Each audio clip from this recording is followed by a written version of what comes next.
Thinking about an EV? Some things to consider. Welcome back to Techstination. I'm Fred Fishkin. Joining us from GM is Director for EV Ecosystems, Derek Sequeira. Hi, Derek. Great to see you again. Good morning, Fred. Thanks for having me back. Well, to EV or not EV? That is the question. That's all the Hamlet for today. The basics here, though, many consumers may be wondering if the technology and the infrastructure are ready. Would EVs mean inconvenience and added expense? Lots of questions to begin with. Tell us what you tell people who have those concerns. Absolutely. EVs are not scary. Getting into an electric vehicle is a bit of a life-altering experience. You go from an ICE vehicle where you've got to worry about things like regular maintenance and oil changes, filling the vehicle up, and the footprint it leaves on the environment. Getting into an electric vehicle, you're already starting to mitigate a lot of those issues. And what we tell our potential customers is once you get into an electric vehicle, you won't want to go backwards into an ICE vehicle. There are so many benefits to getting into an electric vehicle that you will be delighted in the experience. What about preparing the home? There's an impression that, boy, this is a big undertaking. We have to do a lot of work here. Yeah. So the most important part of getting into an electric vehicle is really identifying where you're going to charge. This can be a bit of a barrier initially as customers start to think of it as a gas vehicle, but it's very different in an EV because how many times have you ever taken your gas vehicle home at 0% and woken up and then magically it's full? Unless you got a bunch of jerry cans lying around, probably never happened. That's the difference in an EV. And home charging is critical to that great experience. We're going to make it super easy for you to learn more about how to get your home set up through our dealership experience and the unique educational tools that we have out there, plus a comprehensive product ecosystem that will allow you to get going in the home because over 80% of your charging is going to be done at home. And it all starts with education and understanding how you can get that done. Is it an expensive undertaking to put a charger in your home? It varies, Fred. There are all sorts of differences out there in the types of homes that have been built across this nation. Plus, you have to first identify what your charging needs are. And the majority of consumers are probably going to use it for the daily commute. And the average daily commute in the US is about 40 miles. So, depending on the size of your electric vehicle, you might be able to get away with plugging it in on your 120-volt outlet, and it could be fine. But what we recommend at GM is installing a level two charger in your home. And a level two charger can vary from a cord set that comes with the vehicle or optional to a hardwired wall charger, which is our number one recommendation.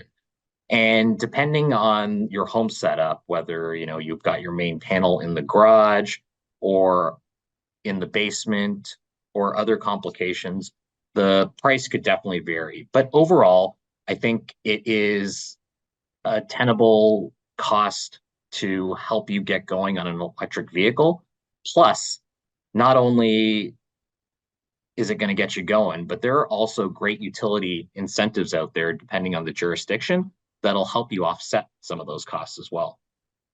Not everyone has a house, or some people, if they have a house, they may not have a garage. So Mhm. what, how do they even consider an EV, or should they? Yeah. So we want to make sure that we've got options available for every type of customer. In the United States, there are predominantly single family homes. So that's going to get the bulk of the market out there. But for those who are in multifamily dwellings, condos, townhomes. We want to make sure that they know that there are options. First of all, you can work with your condo board or HOA to see how you can get level two charging installed in those facilities. And we know we've got some great success stories of customers who have worked with their condo boards to get that going. But for those that, to your point, might not have a garage, might not even have a driveway, parking on the streets, there are options beyond home charging. Public charging is out there and available. We're making it super easy for customers to access those, whether it's through the navigation system built into the vehicle, such as the Blazer EV or the Equinox EV, but also at the palm of their hands in their phone. So through your My Chevrolet app, you have the ability to access over 170,000 charging outlets across the US and Canada. Plus, you can route yourself dynamically to those stations so that you know how far you can get on the state of charge that your vehicle is. So that's huge. I don't know if a lot of customers know that those options are available, but it doesn't stop there. Not only are we connecting customers to available chargers, but we're also helping to expand public charging through our projects with EVgo, Pilot Flying J building out a coast to coast charging network, and most recently, working with our joint venture, Iona, to add more chargers across the United States to help support those customers. You mentioned the maintenance advantages Mhm. of an electric car, but you do have to worry about the battery some, and there are tips that you have to help EV owners, I guess, make the most of the battery technology.